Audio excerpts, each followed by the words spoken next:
আজকে আমরা যেমন রৌদ্রের খরতাপে তৃষ্ণার্ত, ঠিক বাংলাদেশের মানুষ কিন্তু আগামী দিনের একটা সুন্দর বাংলাদেশের জন্য আওয়ামী ফ্যাসিস্টদের বিচার পাওয়ার জন্য এদেশের মানুষ তৃষ্ণার্ত হয়ে আছে।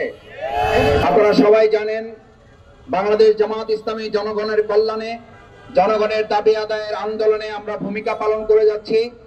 মজলুম সংগঠন হওয়া সত্ত্বেও আমরা মজলুমদের পাশে থেকে দাবি আদায়ের আন্দোলনে কার্যকর ভূমিকা বিগত 17 বছর নানান সংকট সীমাবদ্ধতা থাকা সত্ত্বেও আমরা আমাদের এই মানবিক এবং সমাজ কল্যাণমূলক কার্যক্রম আমরা পরিচালিত রেখেছি।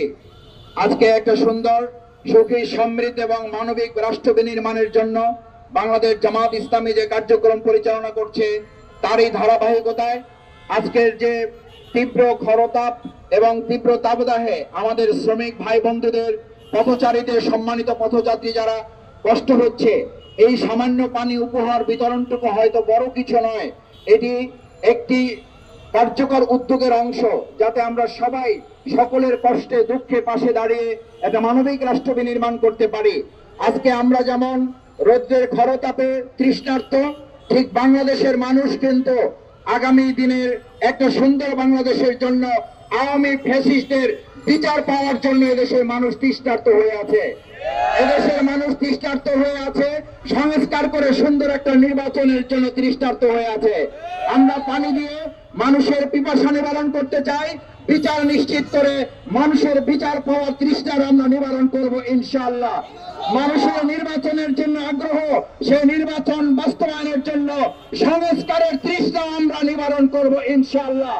আমরা আশা করি অন্তর্বর্তীকালীন সরকার বিচারের যে তৃষ্ণার্ত হৃদয় নিয়ে মানুষ অপেক্ষা করছে সেই বিচার বাস্তবায়ন করবে।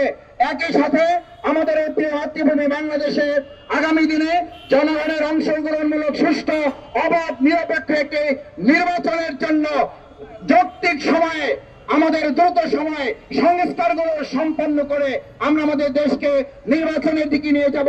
বাংলাদেশ জামাত ইসলামী সেই আহ্বান আপনাদের কাছে রেখে আজকের এই পানি বিতরণ সপ্তাহব্যাপী কর্মসূচি মহানগরীর সম্মানিত আমির জননেতা নুরুল ইসলাম বুলবুল, আমির জামাত ডক্টর শফিকুর রহমানের নির্দেশে আমরা ঢাকা মহানগরী দক্ষিণের সর্বস্তরের শ্রমিক জনতা, পথচারী ভাই বোনদের কাছে পৌঁছে দিয়ে তাদের পাশে থাকার চেষ্টা করব ইনশাআল্লাহ।